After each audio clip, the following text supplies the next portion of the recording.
I guess we're ready to start. This is a little strange because you can't see anything out there in the ether. But 1:30, we're scheduled to start at 1:30. And so that's what we're going to do. Good afternoon. I'm Paul Selver. I'm the co-chair of Kramer Levin's Land Use Department. And I'm pleased to be here today with my real estate partner, Dan Berman, and the esteemed and some would say infamous Michael Parley, a founder and principal of Development Consulting Services. I hope to give you insight into the governor's recent proposal to facilitate residential conversions in New York. But before I start, I want to thank my land use partner, Valerie Campbell, and land use special counsel, Sheila Pozon, for their help in putting this together. We really couldn't have done it without them.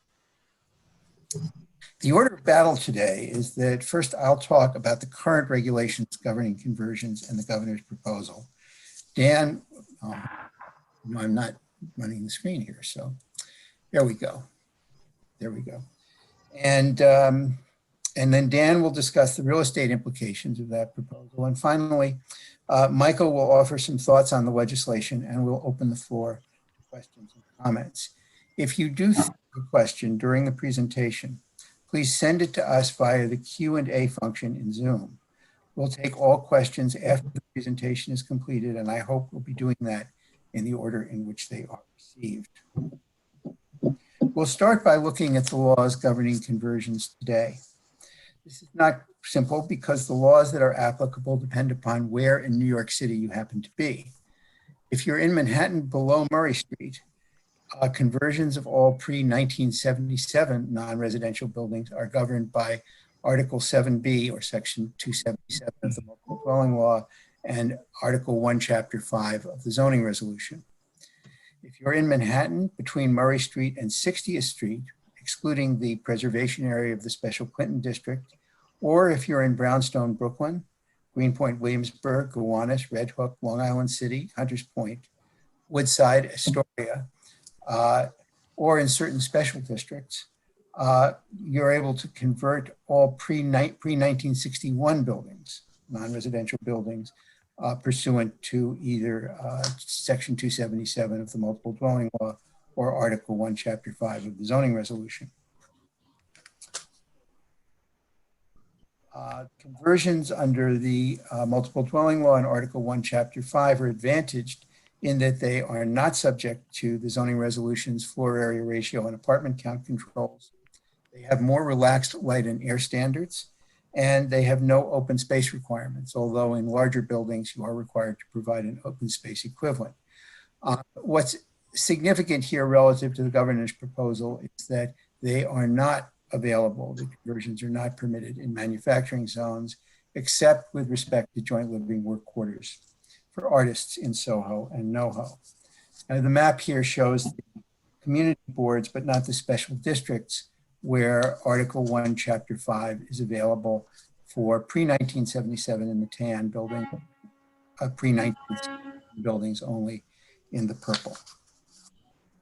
In other areas, or in post-1977 downtown CBD, or post-1961 buildings in other areas where Chapter 1, Article 5 is applicable, the rules are those that are generally applicable in the zoning resolution.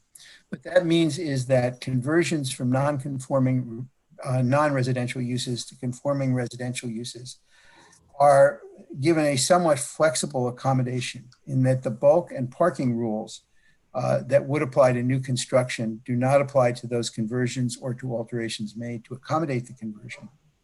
And that Article 7B, Section 277, is available to pre-1977 buildings.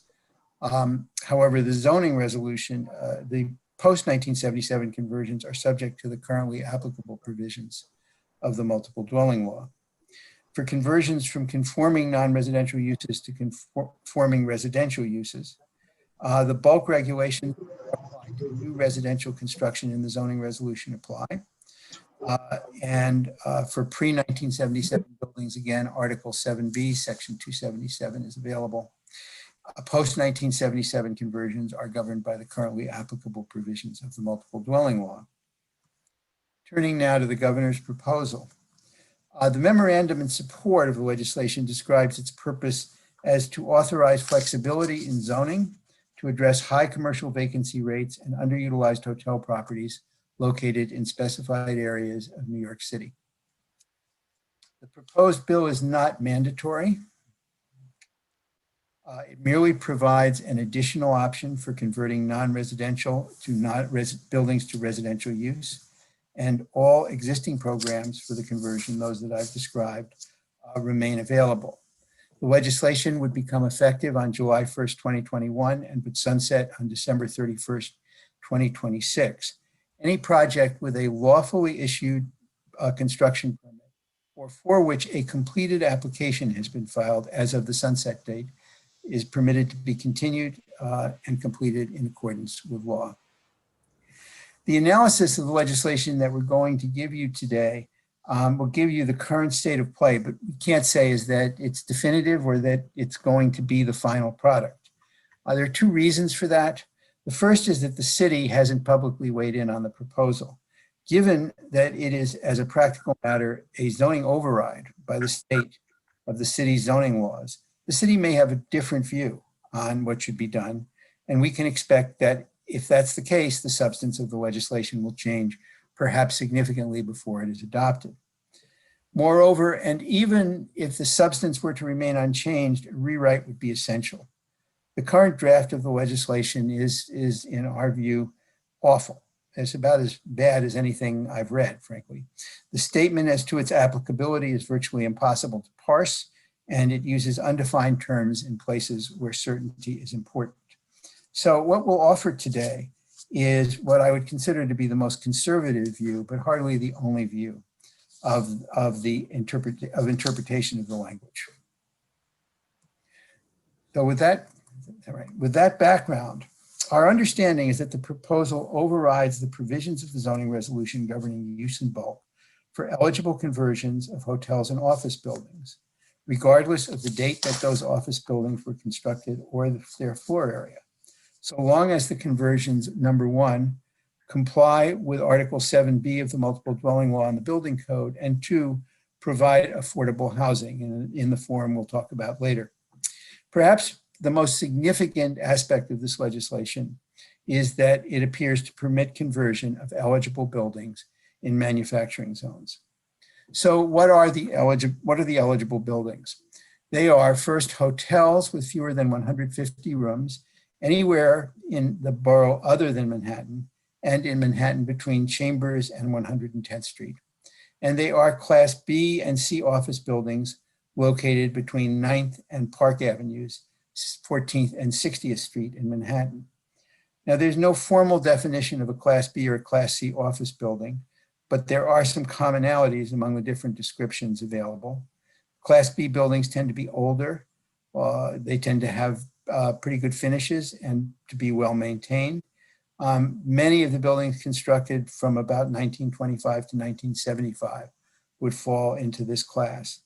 Class C buildings have been described as Class B buildings with fewer services and fewer amenities. They also tend to be older, less expensive finishes than the Class B buildings, and some of them may not be as well maintained. REBNY puts the citywide supply of these buildings at about 210 million square feet and estimates that converting even a small portion of their floor area could create 14,000 new apartments, of which about 2,800 would be affordable under the governor's plan. Now, here, this map shows you the areas in which the conversions are available. The blue outline is the areas within which the hotel conversions are permitted, and the red outline is the area within which the office conversions are permitted. The next slide compares what you can do under existing law with what you can do under the proposal, at least in terms of areas. So what it shows is that the area of the greatest overlap is in the Midtown Manhattan CBD, where both hotels and office buildings have the option of using either the current law or the program that the governor has proposed, to the extent that the buildings are eligible. Outside of the Midtown Manhattan CBD, the only hotels have that option. Now, all of these conversions, as I said, there's an affordability requirement, so all of these conversions must provide at least 20% of the housing units as affordable housing under a state, not a city program, or be operated as a supportive housing facility pursuant to a contract with either a city or state agency, or provide a contribution toward the creation of affordable housing or the prevention of homelessness in an amount determined by the commissioner of the DHCR. Quite a large area of ambiguity. The DHCR programs for affordable housing are listed here. Each of them would presumably be a way of achieving eligibility under the first or second of the criteria for affordability that are laid out.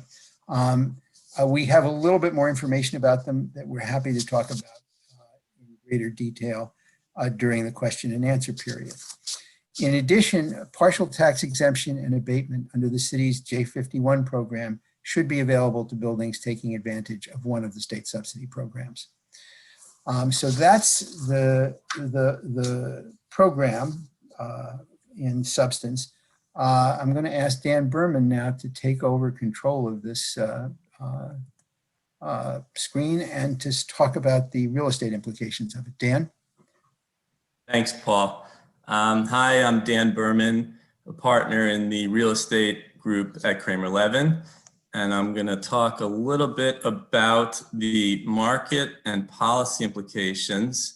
And let me do the share screen here so we can get back to the presentation.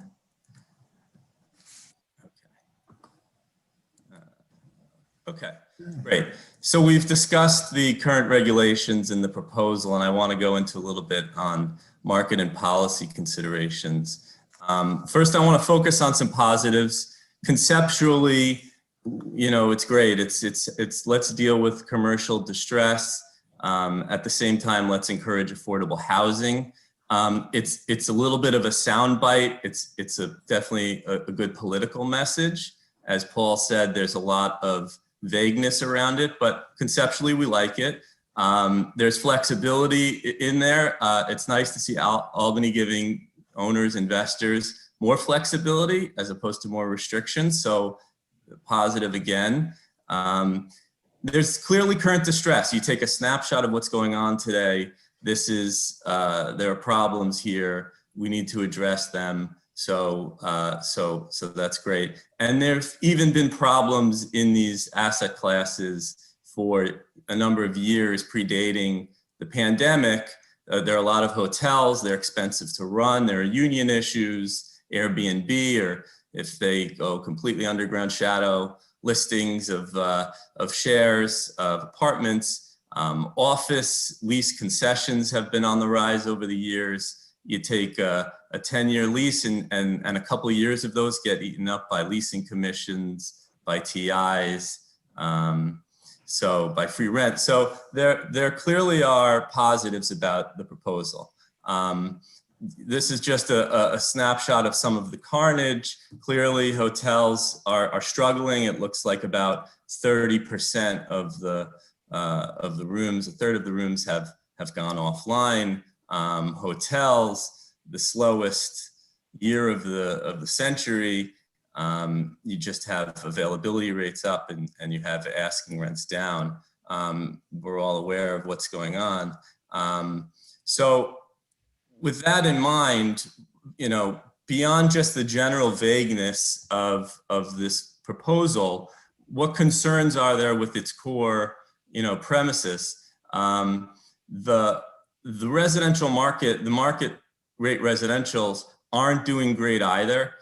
Vacancy rates are high, inventory is high.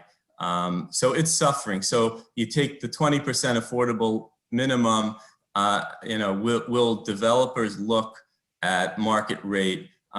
It's questionable these days, which dovetails with the regulatory concerns. Right now, we're looking at a Democratic supermajority in Albany in the Senate. Democrats control the assembly, so it's feasible to predict that there could be more restrictions coming to residential. California has universal rent regulation in place. Who knows what's coming? And timing. A conversion takes years. So yes, you take a snapshot right now, and there are issues. But what's going to be in a few years? Will residential bounce back at the same time that office and hotel bounce back? Will business travel permanently be affected somewhat? Will office occupancy or demand permanently be affected somewhat? You have smart people on both sides of these debates, and so it's really hard to tell. You have this special permit process proposal in place for the hotels. Will that constrain supply? So, you know, there are a lot of variables here, and the timing is uncertain. The costs relating to a conversion can be enormous. Sometimes demoing and rebuilding might be cheaper, but from what we understand, this proposal only applies to conversions, to improvements. So it's not clear, but you have to think about the union severance costs for shutting down a hotel, the cost for union labor to do work, stubbing each room for gas and plumbing, code requirements. There are a lot of costs, and affordable housing in particular relies on being able to acquire properties for a low price per square foot in order to make this work. There's this reverse engineering of you start with the subsidy and then you work from there. So if the subsidies aren't big enough to permit this, it's just not going to work. Design touched on a bit, but office buildings can be convoluted and cavernous. So how do you bring light into the interior of these buildings? One example I know of an office conversion included just eliminating the core of the building so that you could put windows in a courtyard and put bedrooms in there. Obviously very expensive. Lenders are just another party that will have to be dealt with in a process of trying to acquire a property at a low enough price to make this work. A lender's not going to be necessarily so easy to deal with, dependent obviously on what the amount of the loan is. Some just general policy considerations. As I mentioned, you might need larger subsidies, but who knows if that money might be better spent in other areas of the city on other types of programs that look towards revitalization and affordable housing with less friction costs that we've discussed. There's sort of unclear rationale for the limitations necessarily on the borders. It may be that almost all the office that we're talking about is in that border. Hotels, we know, we've heard that the 150 unit limit is really just something for the unions because they don't care so much about hotels that are smaller. They're more focused on the bigger ones. I think, Michael, you had done a back of the envelope analysis that roughly that would translate to like a 60,000 square foot size of a hotel that might fit that category, which isn't huge. Next is like a negative feedback loop. So commercial suffering, so the response is to replace it with affordable and supportive housing. So what happens is you're sort of crystallizing a problem that might be a crisis of the moment into a neighborhood dynamic. The neighborhood might be less appealing to tourists and to companies with less hotels and office there. So something to think about. And then the loss of tax revenue. Hotels generate real estate taxes, payroll taxes. There's the occupancy tax. So there's a cost to the city of doing this when in either office or hotel conversion, real estate taxes get lost, and in hotels, employees aren't as much needed in the conversion. One thing I'll say is a little plug that as alternatives to sort of dealing with commercial distress, we at Kramer Levin, we think about this all the time for our clients, that we have, for example, come up with some interesting structures around attracting not-for-profit tenants to commercial spaces. And there's a way to structure that as a synthetic leasehold condominium that would enable a portion of the property to acquire a tax exemption, real estate tax exemption. So, you know, whether that's for an office or perhaps a dormitory, it's something, you know, one of the tools we've sort of been thinking of in terms of dealing with this distress. So now, I guess with all of that, I will let Michael tell us where we said everything that was wrong, and give his feedback on the whole proposal, and then hopefully that will blend into a Q&A about what questions people have or what alternate proposals they think would be valuable to see. Thank you, Dan. You can't hear me, right? Yes. Okay. I just wanted to say what Paul and Dan said, but in slightly other words that will kind of summarize it. This proposal is just another arrow in the quiver of methodologies to convert a hotel or an office building to residential. Currently, there's a patchwork quilt of possibilities for converting these commercial buildings, and the possibilities vary widely. So, for example, every case where you have a different geographical location, a different zoning district, a different age of the building, a different configuration of the building may or may not preclude its being converted. So, for example, a building in Midtown, which was built prior to 1961, or the hotel or office building, to convert to residential follows Article 1, Chapter 5, and the multiple dwelling law 7B or Section 277. If the building is built in 1964, it's out. It's a completely different set of circumstances because it's no longer covered under Article 1, Chapter 5. If the building is in a residential district, so therefore, if it's an office or a hotel in a residential district and is converted to residential, the zoning already does not apply because no bulk regulations will apply to a conversion of a non-conforming use to a conforming use. And Section 277 will apply if it were built before 1977. But if it was built after 1977, 277 doesn't apply, and you have to follow the regular MDL provisions for yards, courts, and other spaces which more or less mimic the zoning regulations, even though the zoning regulations wouldn't pertain. So what this does is give you an open-ended, this proposal would give you an open-ended avenue to converting any of these small buildings. And Dan was right. I did a quick calculation of the size of a 150-room building.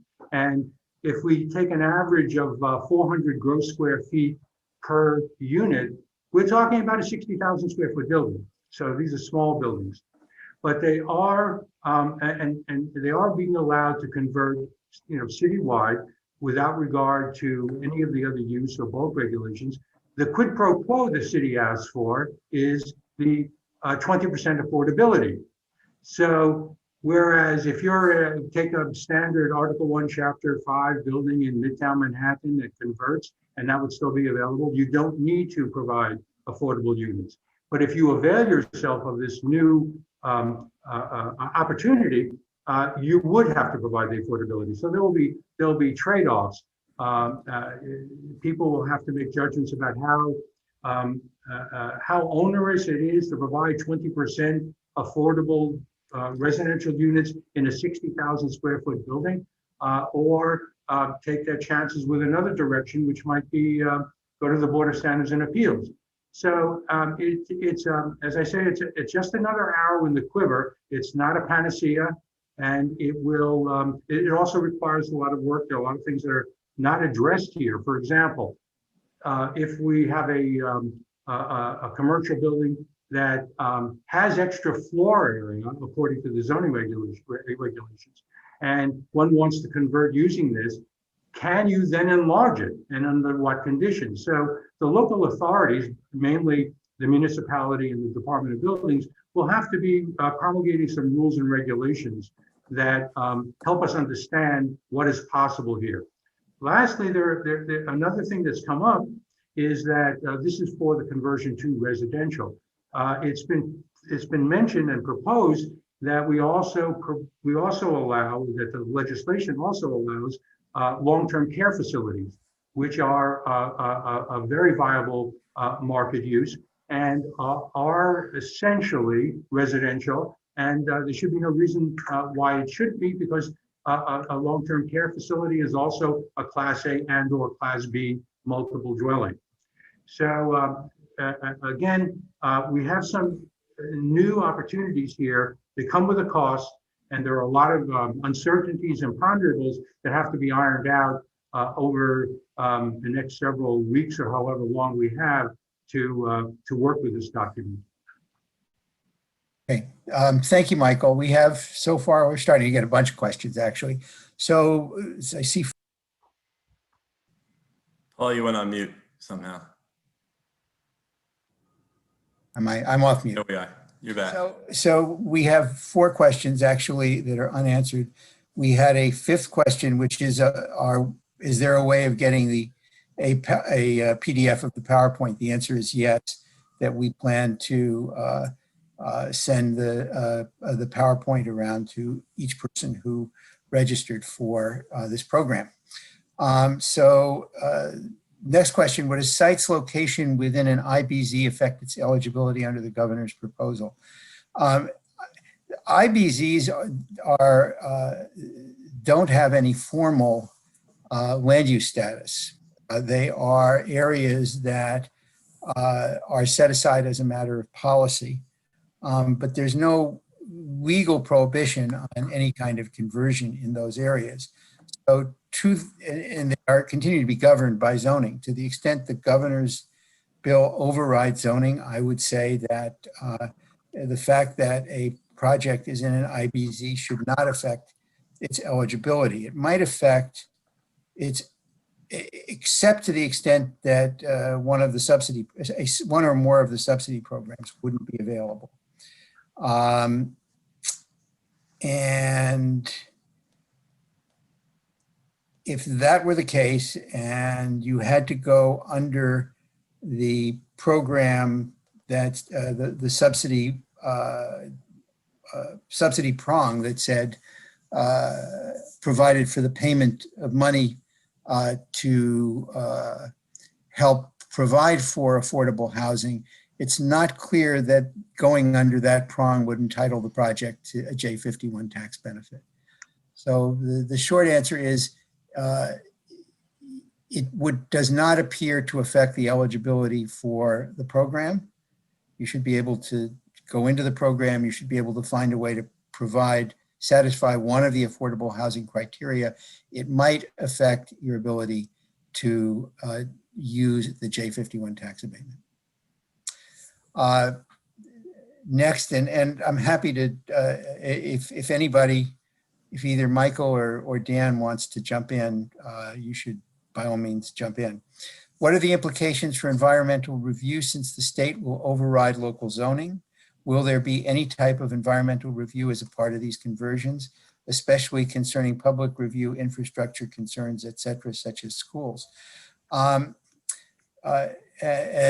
who know SECRA know that SECRA does not apply to actions of the state legislature. To the extent that these would be permitted as a matter of right, and it appears that they are not actions that are subject to environmental review under SECRA. So the answer is that there will probably be no environmental review under SECRA associated with this rule. If another agency other than the state legislature were to try to override local zoning, this might be different. But because the state legislature has thought enough of itself to exempt itself from SECRA, this particular change in the law would not be subject to SECRA. And it also, that question also raises the other kind of policy question of what would the impact be if there's more affordable, if there's more supportive housing in a neighborhood on just the infrastructure of schools. So there is a potential, if this were widely adopted, and to actually affect the neighborhood character. So it's a good question generally. It is also a reason why the city may want to step up and suggest that there be some other, a more comprehensive land use set of controls associated with these conversions, or to place some other forms of restrictions on them. Clearly, this is, one of the issues from the city's perspective is the states come in without apparently too much warning and said, this is what you're going to do, City of New York, without focusing on the planning implications of it. It's not something that the city takes kindly to in any event. And it certainly is something that they're going to want to have more planning input into. What is the thinking behind limiting hotel conversions to 150 rooms? I think Dan said, gave us the answer to that. To the extent we know, it's that the union is not interested in what happens to hotels that are smaller than 150 rooms in general, because they are not the type of hotel that they are organizing in. So let me add the one snarky comment that to the extent that the hotel union runs the city of New York, it is now running the state of New York. Well said. And we've heard other reasoning, like these are the hotels that are suffering the most. But I think the union view rules this. Then the Novotel, 325,000 square foot building on Broadway has just closed. So it's not just these small hotels. Maybe they have a particular issue, but big hotels also are failing. So the 150 rooms really is an artificial limit. I agree, and it actually goes to one thing, Michael, you had said when we were speaking earlier. You could take 150 rooms out of the Novotel or a larger hotel and let that be converted, but clearly that was not included in this proposal. Correct. That was another thing that we've been kicking around, which is that if you, this is for buildings that have 150 rooms or less, but if you had a 300 room hotel and you wanted to take half of it and convert it to residential using this provision, because the other provisions that are available, current provisions that are currently available, render that difficult, perhaps taking half the building and converting it to residential would be a viable option. It is not anticipated by this legislation at this time to be able to do that. Okay, so that's a very long answer to a short question. Next question. Under current regulations, if I have a pre-1961 building with a post-1961 addition, does the building qualify as a pre-1961 building for the purpose of conversion? I'm going to ask Michael if you can take that. I would be comfortable with my answer, but I'm not 100% sure. Well, the pre-61 reference is to Article 1, Chapter 5, which says buildings existing on December 15th, 1961. So the building department and also city planning, to my greatest knowledge, thinks that the building has to have existed in its current configuration and size as of December 15th, 1961. Also, I should add, existing doesn't mean physically existing. It can also be the grace period buildings, which were legally existing on December 15th, 1961, and may have been completed thereafter. But a building that added a floor area after 1961, if the Article 1, Chapter 5 precedent were to stand, the answer would be no. But then again, this is still a draft, so we're not sure of all the. Well, the law, to the extent it's dealing with an eligible building, the governor's proposal would override all this anyway. So This is a question that deals as much with the current state of the law as it does in the future. Converting a large office building in an M zone, does the proposal address the MDL 12 FAR cap on residential? We think that it does. We think that the language that basically says notwithstanding, notwithstanding any other provision of this chapter, which is Article 7B, or other state law to the contrary, no local zoning law, ordinance, etc. And then goes on to say, notwithstanding any state law, other local zoning law, etc. We think that those two sentences, although this is, I have to say, this is in the applicability provision, which is almost opaque in terms of how one reads it, but the best reading that we've come up with is that yes, it overrides all provisions of the zoning resolution applicable to those buildings, and it overrides, well, it makes buildings subject to Article 7B of the MDL, which overrides the 12 FAR limitation in the MDL. Next question, can you predict when the language might get worked out in this proposal? I'm going to give my answer, and I welcome what Dan and Michael think. Until the city of New York weighs in, I'd be a fool to make a prediction, but anybody have a different view? My view is that this is not going to be presented in this form, and it might be unrecognizable by the time it actually moves forward. I can't approve on those answers. So are density controls waived for conversions of hotels to residential? If they're eligible hotels under the governor's proposal, yes, they would be waived to the extent that they're in the zoning resolution. To the extent they're in Article 7B of the multiple dwelling law, they will not be waived. And I just, the provisions there are, I think, well, Michael, you would be more familiar with this than I am, I think. On the density controls? Yeah. I think they're overridden by this requirement, by this allowance. I don't think there are any density controls. So how are we doing on time? We're doing okay. Would the proposed law allow an override for the conversion of a vacant SRO with a certificate of non-harassment currently protected by the Clinton Special District? That's, I wouldn't venture to answer that question. We can look into an answer if the person who asked it wants to send an email to me. I will try to find an answer to that question, but I just am not familiar enough with the details of certificates of non-harassments generally under the building code and how that relates to the certificates of non-harassment under the Clinton Special District. Be completely honest about it. Didn't Cuomo talk about modifying the window light and air rules? Do you think that will allow 98-foot lots with a 10-foot setback to have apartments? This is especially the case in the West 30s.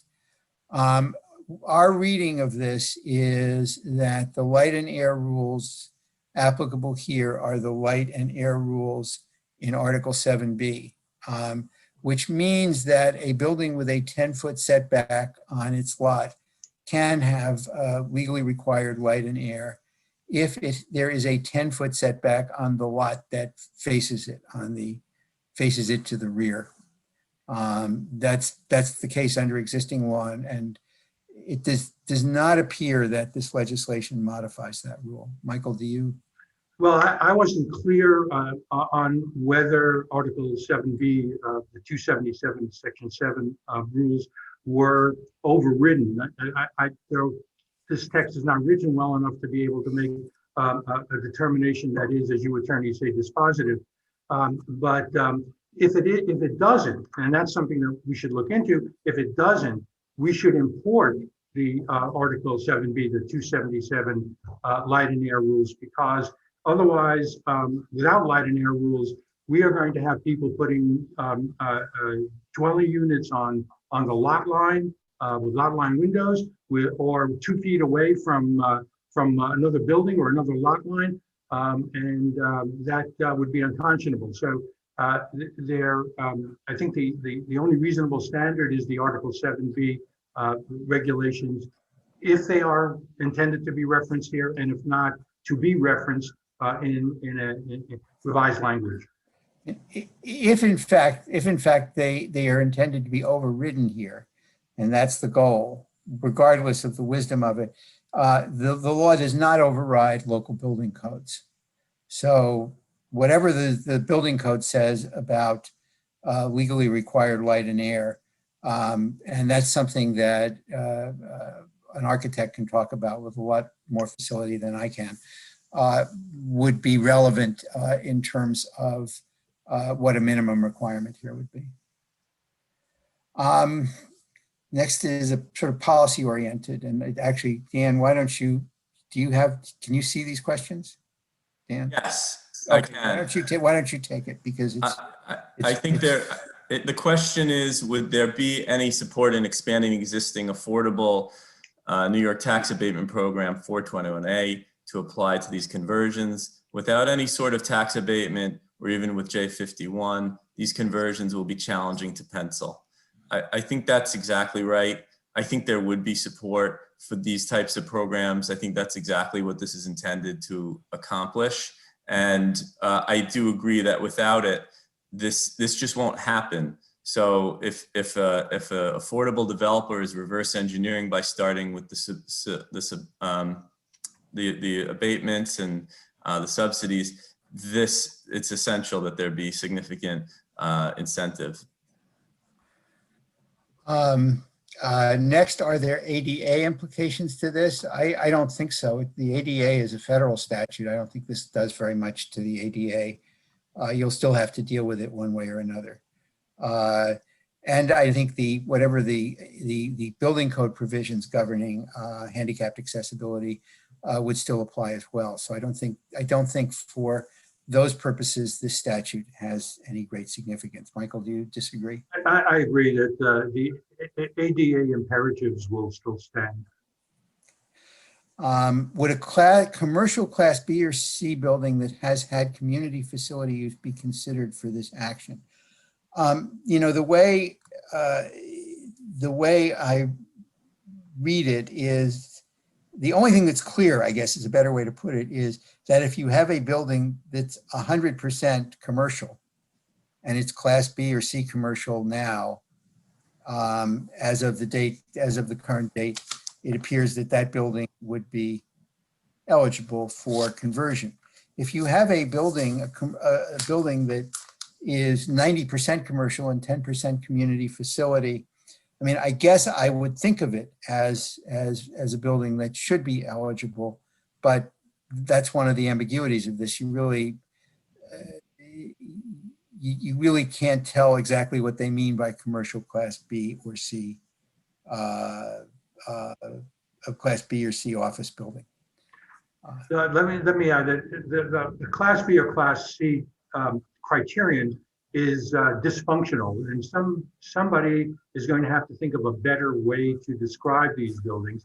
And in that, you know, these minor differences in use. So, for example, I have an office building, but it has stores, it has retail on the ground floor. Can I convert the whole thing inclusive of the stores, or is it only the office use? These are details that had not been contemplated in the first draft of this legislation that we've seen, and have to be ironed out as we move forward. Could you quickly review the distinction between city DOB versus state jurisdiction over these types of conversions? In other words, how does Cuomo have the power over these types of local zoning and building use regulations? Thanks. Normally, he doesn't have this kind of power. Normally, this is a home rule matter for the city, and the city runs its zoning. The state multiple dwelling law does not, in some places it preempts zoning, and in some places it doesn't preempt zoning. But the state normally leaves these decisions to the city. In this particular case, and that's, if you will, one of the institutional issues that is hanging out there. The state has chosen to tell the city what kinds of conversions it ought to permit as a matter of right. So although these would be under the processing of these and the permitting of these would be under the jurisdiction of the city's Department of Buildings, the rules that would govern them are really rules that are state rules, multiple dwelling law rules, or building code rules, to the extent there are any rules that apply. Michael? I would try to state that a little more clearly conceptually. The state has the right to override local laws. So, and that's what they're doing here. Just as they can override for one of their buildings, they can override this as an emergency. It's an emergency measure. To me, it's not much different than if when the state mandates that everyone must wear masks, whether or not the city likes it or not. So this is an emergency measure which just overrides city law. Next, how would this mesh with Corey Johnson's comprehensive planning proposal? Don't know how many of you are familiar with this. Corey Johnson came out with a proposal that would mandate that the city engage in a 10-year comprehensive planning process. That is quite a complex and dense proposal in terms of both its process and its substance. I think my reaction is it wouldn't. It has nothing to do with Corey Johnson's comprehensive planning proposal, because Corey Johnson would frown on an action that came out of nowhere, had no planning predicate to it, and basically instructed the city what it is, as to what it should be doing. But Michael, you are a planner as well as an architect. I would think, given the Corey Johnson comprehensive planning proposal, he would be apoplectic about this. But I can't speak for him. Can you further discuss what it means for the proposal to be limited to the laws governing light and air? What zoning rules do you see as in and out of this category? I don't think we see the governor's proposal as being limited to laws governing light and air. I think, again, that's one of the ambiguities of the way the applicability section is set up, is that there's a specific reference to zoning laws addressing minimum light and air standards.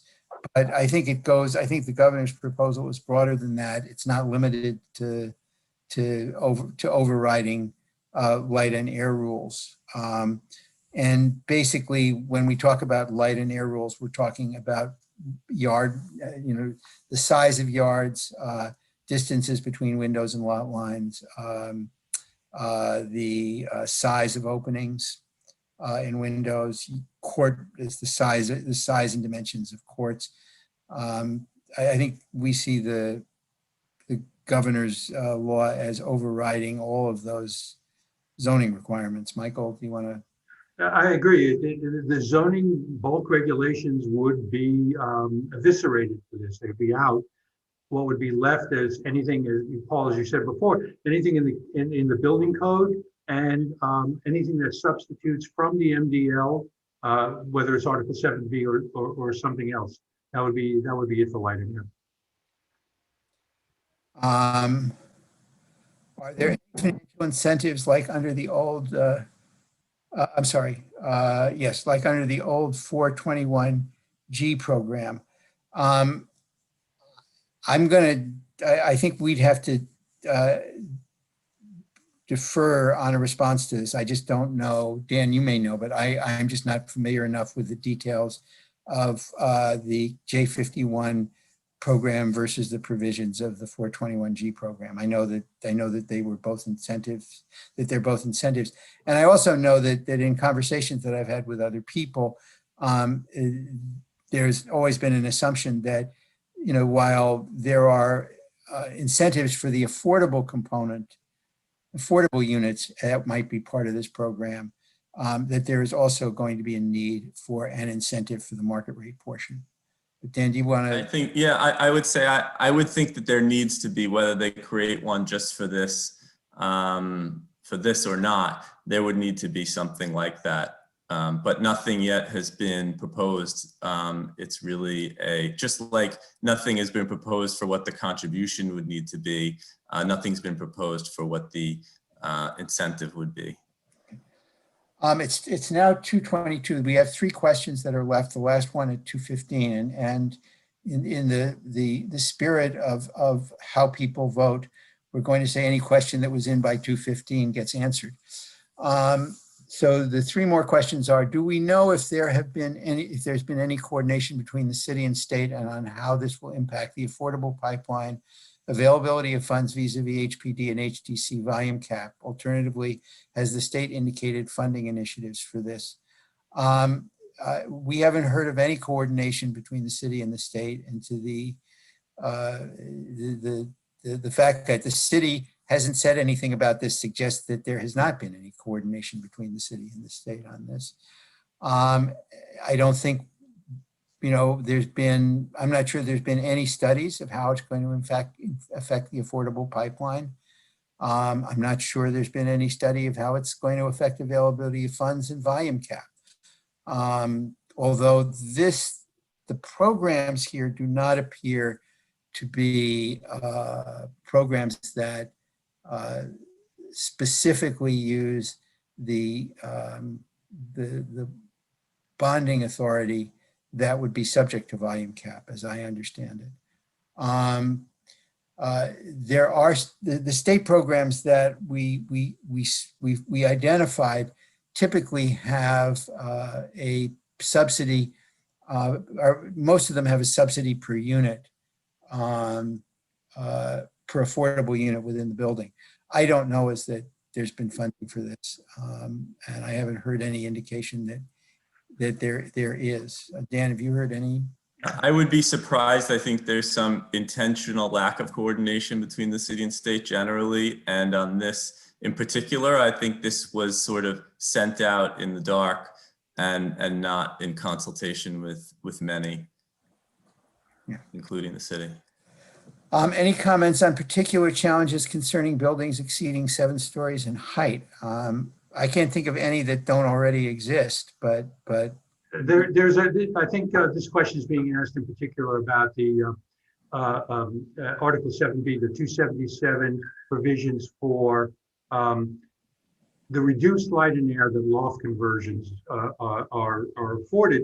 And in it, it says that the courts and yards, the relaxed distances of the courts and yards available to a 277 conversion may be existing or may be new in buildings 7 stories or less in height. Now, if the state is importing this 277 light and air standards, this new, the limitation on new courts and yards at 7 stories in height would still pertain. At one point, I thought that there was no cross-reference to 277, current 277, and we should import the 277 language. But in doing so, I would omit the 7 stories or less in height for new courts or yards, so that we have an additional opportunity to provide 277 light and air for a building that, let's say, is 8 stories or 9 stories. But it depends on whether 277 has been cross-referenced and imported into the legislation and whether it's 10. okay. And then last question, will the governor's proposal waive the quality housing requirements for conversions of a hotel, or remove the height factor and open space ratio requirements governing density? The second part of it, the answer is yes, for eligible conversions. It will remove those because it will override all applicable zoning provisions, and those are zoning provisions. To the extent there aren't specific quality housing requirements in the conversions, in a conversion of a hotel. There may, under certain circumstances, utilize the quality housing program, I believe, in connection with a conversion. But the governor's proposal basically would override all of this anyway. So the answer is it would waive quality housing, height factor, and open space ratio. That's it. So I want to thank everybody who came, and I think the people who asked questions, all of which were challenging. And we enjoyed doing this, and hopefully we'll have a chance to do it again someday. Thanks very much. Thanks all very much. Thank you. Bye. Mm.